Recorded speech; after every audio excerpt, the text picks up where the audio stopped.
My girlfriend's family said they wanted me to try their traditional ceremonial tea, and then my limbs wouldn't respond properly. I was sitting in May's family dining room when her grandmother poured the tea into a delicate porcelain cup and slid it across the table toward me. The liquid was dark amber with an herbal smell I didn't recognize, something earthy and slightly bitter. May's mother watched me with an expression I couldn't read while her father sat silent at the head of the table. May squeezed my hand under the table and whispered that this was important, that drinking the ceremonial tea meant I was being accepted into their family. I'd been dating May for 8 months, and this was the first time her traditional Chinese family had invited me to their home for anything beyond casual pleasantries. Her grandmother spoke in Mandarin, and May translated that the tea was made from rare herbs grown in their ancestral village, that it represented trust and commitment, that refusing would be a deep insult. I lifted the cup and drank. The taste was bitter and medicinal, with an aftertaste that coated my tongue. May's grandmother smiled and nodded. Her mother relaxed slightly. Then about 5 minutes later, my left hand started tingling. I tried to set down my water glass and nearly dropped it because my fingers wouldn't grip properly. May asked if I was okay, and I said I felt strange, that my hand was going numb. Her father said something in Mandarin, and her mother responded quickly. Nobody looked concerned. The tingling spread up my arm and into my shoulder. I tried to stand and my legs buckled underneath me. May caught me before I hit the floor and her voice was panicked now, asking what was wrong. I tried to tell her I couldn't feel my legs, but my tongue felt thick and the words came out slurred. Her grandmother said something sharp in Mandarin and suddenly everyone was moving. They carried me to a bedroom on the first floor and laid me on a bed. I could see and hear everything, but my body wouldn't respond to what my brain was telling it to do. I tried to speak, but only managed grunts and half-formed sounds. May was crying and demanding to know what was happening. Her mother grabbed her arm and pulled her from the room while saying something forceful in Mandarin. Her father stayed behind and closed the door. He stood over me with an expression that was calculating rather than concerned. He said in perfect English that the paralysis would last approximately 6 hours, depending on my body weight and metabolism. That the herbs in the tea were a family secret passed down through generations, used to ensure compliance during important family decisions. He said I should have researched May's background more carefully before pursuing a relationship with someone from their lineage. I tried to ask what he meant but couldn't form words. He pulled a chair close to the bed and sat down. He explained that May's family was part of a very old network. Families connected through generations of arranged marriages and strategic alliances. That May had been promised to someone else since childhood, a man from another powerful family who would strengthen their position. I was an inconvenience, a complication that needed to be addressed. He said they'd tried subtle methods first, discouraging May from seeing me, arranging other introductions, but she'd been stubborn, so they'd invited me here tonight to handle the situation directly. The paralysis would give them time to convince May that I'd abandoned her, that I'd gotten cold feet about commitment and left without explanation. By the time I could move and speak again, she'd be devastated and vulnerable, ready to accept their guidance about her future. He stood and straightened his jacket. He said if I tried to contact May after tonight, if I told anyone what happened, his family had resources and connections that would make my life very difficult. Then he left the room and locked the door from outside. I laid there unable to move while my mind raced through everything. The carefully orchestrated invitation, May's nervousness that I'd attributed to normal family dinner anxiety, the specific timing of the tea being served. They'd planned this meticulously. I tried to move my fingers and managed only the slightest twitch. The paralysis was complete and terrifying. I could breathe and blink, but nothing else. Hours passed while I listened to muffled voices from other parts of the house. I heard May crying and her mother's steady voice speaking in Mandarin. I heard a car start outside and drive away. Then silence. The house went completely quiet, except for the sound of my own breathing. Around what felt like midnight based on the darkness outside the window, the door opened. May's younger brother Daniel came in carrying a laptop. He was 19 and studying pre-med at the state university. He'd been polite but distant during the few times we'd met. Now he looked at me with an expression I couldn't decipher. He pulled the chair close and opened the laptop. He said he knew what they'd done to me, that he'd seen them do it before to another man who'd dated May 2 years ago. That guy had been too scared to pursue it afterward and had moved to a different city. Daniel said he was tired of watching his family destroy people who didn't fit their plans. He'd been documenting their activities for months, gathering evidence, trying to figure out how to expose them without destroying May in the process. He showed me files on his laptop, photos of the tea ceremony setup, recordings of his parents discussing their strategy, documents about the arranged marriage contract they'd signed when May was 15, medical research about the herbs they used and their paralytic effects. He said the herbs were technically legal, but using them to drug someone without consent was absolutely criminal assault. He'd been waiting for the right moment to act, and tonight was it. Daniel pulled out his phone and called 911. He reported that a guest in their home had been drugged and was currently paralyzed. He gave the address and stayed on the line while the dispatcher asked questions. Within minutes, I heard sirens approaching. Daniel went to unlock the front door before his parents could stop him. The paralysis was starting to fade slightly, and I could move my head a few inches. Police and paramedics flooded into the house. I heard Daniel explaining what happened while his parents shouted in Mandarin. May was screaming, asking what was going on. The paramedics came into the bedroom and started checking my vital signs. One asked if I could speak, and I managed to whisper yes. They loaded me onto a stretcher and wheeled me toward the ambulance. As they carried me through the living room, I saw May's father being handcuffed by police. Her mother was crying and arguing with officers. May saw me on the stretcher and tried to rush over, but Daniel held her back. Her face showed complete confusion and horror. At the hospital, they ran blood tests that confirmed the presence of the paralytic herbs Daniel had described. A detective named Laura Whitmore came to interview me once I could speak clearly. I told her everything about the tea ceremony, the paralysis, her father's explanation about the arranged marriage, and their plan to make May think I'd abandoned her. Detective Whitmore wrote down every detail and said Daniel had provided extensive documentation, including recordings that corroborated my account. She said May's parents were being held on charges of assault with a dangerous substance and conspiracy, that the case was unusual, but the evidence was strong. She asked if I wanted to press charges, and I said absolutely yes. Nobody should be able to drug someone and plan their life without consent. Daniel came to the hospital around 3 a.m., looking exhausted. He sat in the chair beside my bed and said May was at a friend's house, that she'd been devastated when Daniel explained everything her parents had done. She'd known about the arranged marriage agreement, but thought it was just a family tradition she could refuse when the time came. She hadn't known her parents had actually signed binding contracts or that they'd drugged someone before. Daniel said she felt betrayed and horrified. He'd shown her all his documentation and she'd broken down completely. I asked if she knew I was here and he said not yet, that he wanted to give her time to process everything before dealing with my reaction. He said he was sorry he didn't act sooner, that he'd been collecting evidence for months, but hadn't found the courage to actually use it until tonight. I told him he'd saved me, and possibly saved May from being forced into something she didn't want. He said their family was going to implode from this, but it needed to happen. The next morning, Detective Whitmore returned with more information. May's parents had been charged with felony assault. The paralytic herbs they'd used were classified as controlled substances when used to incapacitate someone without medical necessity. She'd also uncovered evidence of financial fraud related to the arranged marriage contracts. The other family had paid substantial sums to May's parents as part of the agreement, money that should have been reported as income but wasn't. Federal investigators were getting involved. Her parents were looking at serious prison time if convicted. Detective Whitmore asked if I'd be willing to testify, and I agreed. She said Daniel would be a key witness too, since he'd documented everything and made the 911 call. I was released from the hospital that afternoon with instructions to follow up if I experienced any residual effects from the paralysis. My hands still felt slightly weak, but mobility was returning to normal. My roommate picked me up and took me back to our apartment. He'd been calling all night after I didn't come home and demanded to know what happened. I told him everything, and he went pale. He said he'd had a bad feeling about May's family from the few stories I'd shared, but this was beyond anything he'd imagined. He asked if I was going to see May, and I said I didn't know, that she was probably processing trauma and betrayal and might not want to see me right now. My phone had been in my jacket pocket at May's house, and Daniel had brought it to the hospital. I had dozens of missed calls and texts from May. The messages started confused and scared, asking where I was and what happened.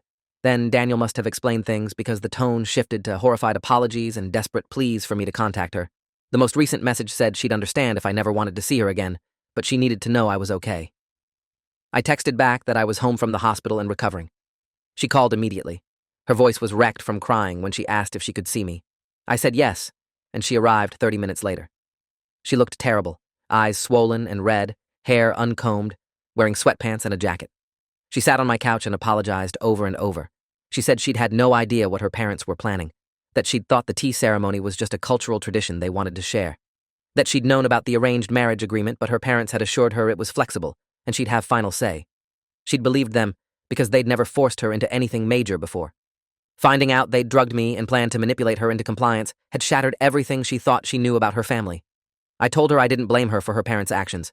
She asked if I was pressing charges and I said yes, that what they'd done was criminal and dangerous. She said she supported that completely and would testify against them if needed. Over the next few days, the case made local news. Reporter picked up the story of a man being paralyzed by his girlfriend's family during a ceremonial tea meant to welcome him. The details about arranged marriages and family manipulation added layers that made it sensational. My name wasn't released publicly, but people who knew me figured it out. I got calls from extended family and old friends asking if the news stories were about me. The attention was overwhelming and invasive. May was harassed online by people in her parents' community who accused her of betraying her family.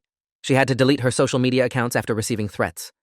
Daniel faced backlash, too, from relatives who called him a traitor for turning on his parents. He told me over coffee that it was worth it, that their family's practices needed to be exposed even if it meant losing relationships. The preliminary hearing happened 3 weeks after the incident. I testified about the tea ceremony and the paralysis, and her father's explanation about their plans. Daniel testified about documenting his parents' activities and the recordings he'd made. Medical experts testified about the herbs found in my blood and their paralytic effects. May's parents sat at the defense table looking smaller than I remembered. Their attorney tried to argue that this was a cultural misunderstanding, that the tea was meant to be medicinal, and any negative effects were unintended. The prosecutor demolished that argument by playing Daniel's recording of their father explaining the planned manipulation to me while I was paralyzed. The judge ruled there was sufficient evidence to proceed to trial and denied bail, citing flight risk given the family's international connections. May cried throughout the hearing. Afterward, she told me she'd cut off contact with extended family members who defended her parents, that she was staying with Daniel in his apartment and trying to figure out her life. Her college tuition had been paid by her parents, and she didn't know if she'd be able to continue her education without their financial support. The trial was scheduled for 4 months later. The prosecutor was building a comprehensive case that included the assault charges plus fraud charges related to the arranged marriage payments. They discovered that May's parents had received over $200,000 from the other family as part of the marriage agreement, money that was never reported as income. The IRS was pursuing separate charges. I spent those months trying to return to normal life, but struggling with anxiety and hypervigilance. I couldn't drink anything I hadn't prepared myself. I had nightmares about being paralyzed and trapped. My therapist diagnosed PTSD, and we started working through it systematically. May and I tried to maintain our relationship, but the weight of everything made it difficult. She was dealing with her own trauma and guilt, despite my reassurances that her parents' actions weren't her fault. We eventually agreed to take a break while we both focused on healing. It hurt, but felt necessary. Daniel became an unexpected friend through all of this. He'd lost most of his family relationships by exposing his parents and needed support too. We'd meet weekly to talk about the case and our respective therapy progress. He told me he'd discovered evidence that his parents had done this to at least 3 other men over the years, men who'd dated May or her older sister before their arranged marriages were finalized. All of those men had left quietly without pressing charges, probably too traumatized or scared to pursue justice. Learning that I wasn't the first made the crime feel even more predatory and calculated. The prosecutor added those cases to the investigation and tracked down 2 of the previous victims. One agreed to testify. The other had moved overseas and wanted nothing to do with the case. The testimony of the other victim, a man named Christopher who dated May's sister 6 years ago, was devastating. He described a nearly identical experience with the ceremonial tea and paralysis, followed by threats from May's father. The trial began on a cold morning in January. The courtroom was packed with journalists and observers interested in the unusual nature of the case. May's parents sat at the defense table in formal attire, looking dignified and composed. Their attorney was expensive and skilled, hired with money from wealthy relatives who still supported them. He opened by painting them as traditional parents who'd made mistakes based on cultural practices they didn't realize were illegal in America, that they'd been trying to protect their daughter from what they saw as an unsuitable match.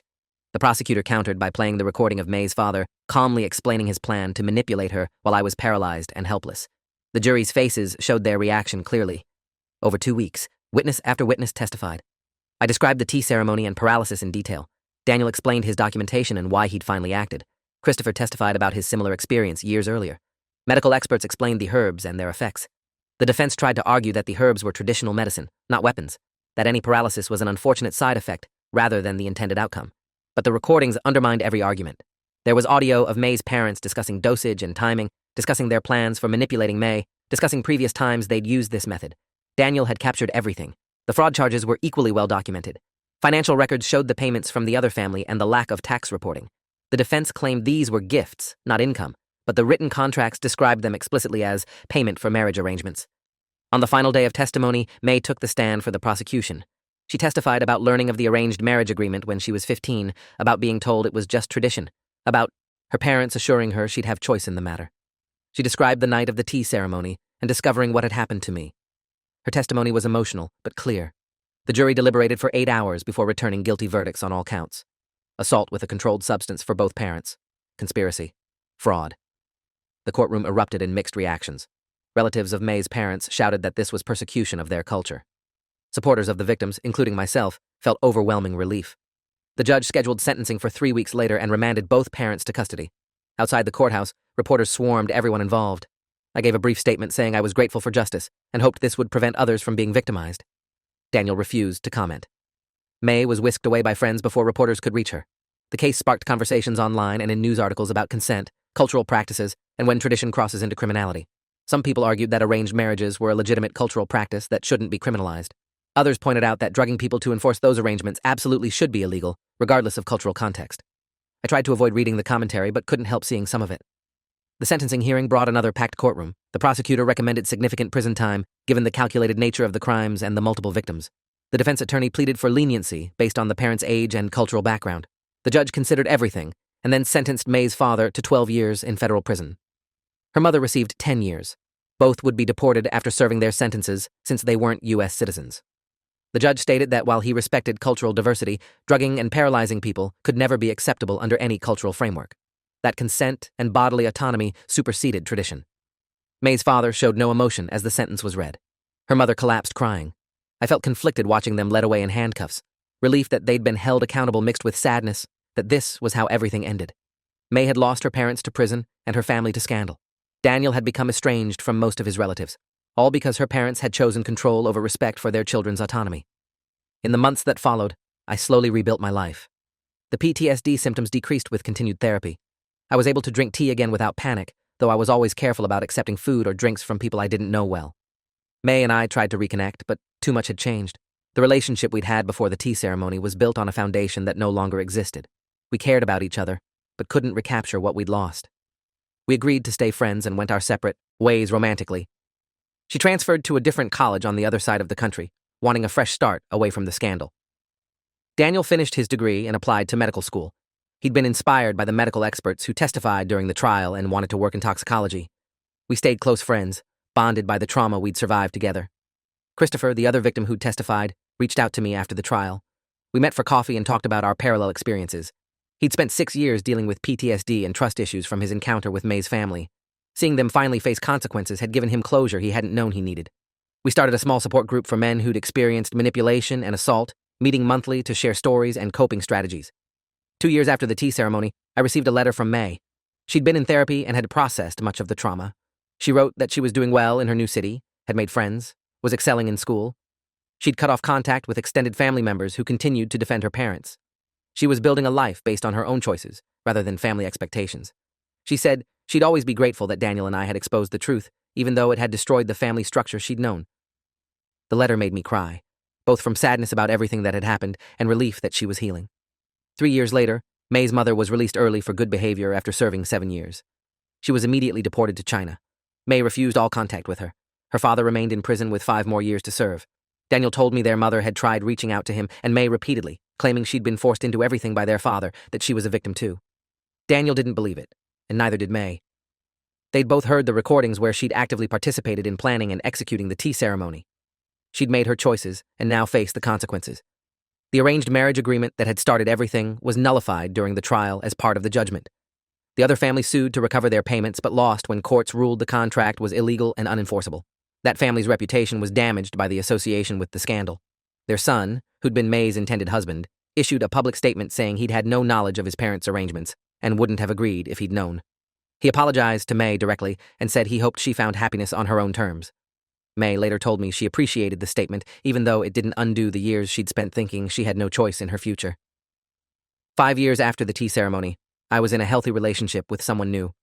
Someone who'd heard my whole story and understood the boundaries and trust issues that came with it. We were taking things slowly and building something based on complete honesty and consent. I still saw Daniel regularly. He'd gotten into medical school and was thriving. May and I exchanged occasional messages, but had grown into different people living separate lives. That was okay. We'd both survived something terrible and come out the other side changed but intact. Christopher's support group had grown to over 20 members, men dealing with various forms of manipulation and assault who needed space to process their experiences without judgment. The case had sparked legislative changes in our state. A new law specifically criminalized the use of any substance to incapacitate someone for purposes of manipulation or coercion, with enhanced penalties if the victim was incapacitated to prevent them from refusing an arranged marriage or other forced relationship. The law was informally called the Ceremonial Tea Act by the legislators who'd drafted it. They'd contacted me during the drafting process to get my input on language and penalties. Knowing that my experience had led to legal changes that might protect others gave the trauma meaning beyond just personal suffering. I testified at the legislative hearings in support of the bill. So did Christopher and Daniel. So did May, via video call from her new city. Watching her tell state legislators about discovering her parents had drugged me and planned to manipulate her was powerful. She spoke with authority and conviction about the need for these protections. The bill passed unanimously and was signed into law 6 months later. One evening, I received an unexpected call from a woman named Linda who'd read about our case. She said her daughter was dating someone whose family had cultural practices that concerned her. The family had been pushing for a traditional ceremony involving special drinks, and Linda's daughter was nervous but didn't want to offend them. Linda asked if I'd be willing to talk to her daughter about my experience. I agreed and spent an hour on the phone with the daughter explaining what had happened to me, the warning signs I'd missed, the importance of trusting her instincts if something felt wrong. She thanked me and said she was going to insist on knowing exactly what was in anything she was asked to drink, and she'd refuse if they wouldn't tell her. 2 weeks later, Linda called to tell me her daughter had backed out of the relationship entirely after the family became hostile when she'd asked questions about their traditional ceremony. They'd accused her of being disrespectful and suspicious. Her reaction to their anger had confirmed her instincts that something was wrong.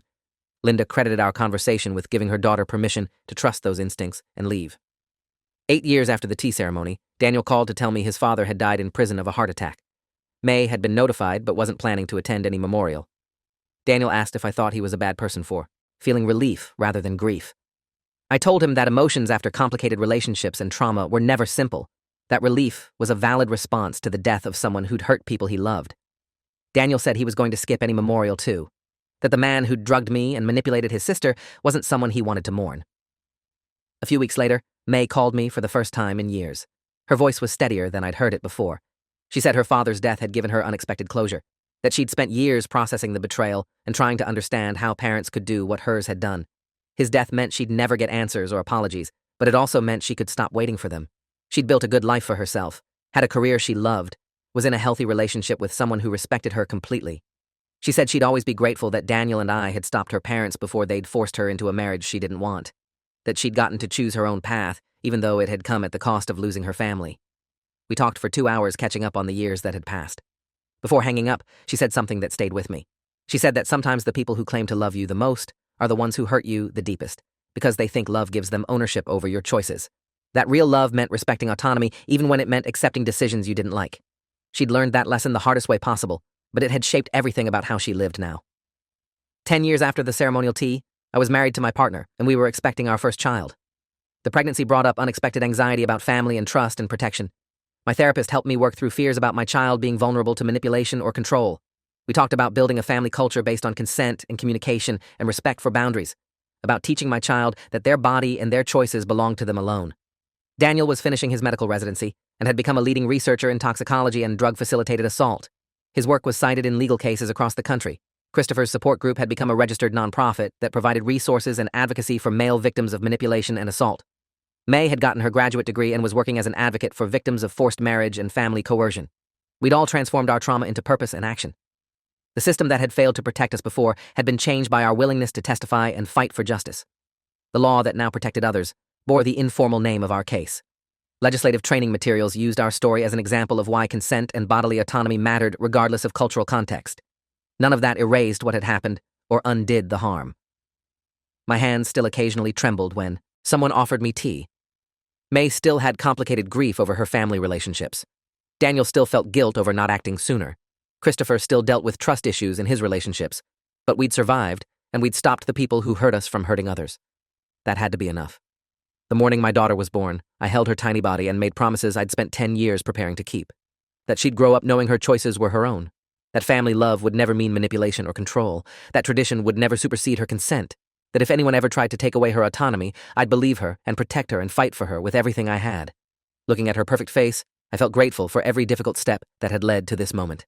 The tea ceremony had paralyzed my body for 6 hours, but had ultimately freed me from a relationship built on a foundation of family manipulation. May's parents had tried to control both our lives and instead had lost their freedom, their family, and their ability to hurt anyone else. Justice had been slow and painful and complicated, but it had been real. That mattered more than anything. If you enjoyed this, you'll definitely want to see the next ones too. So subscribe now and let me know your take in the comments.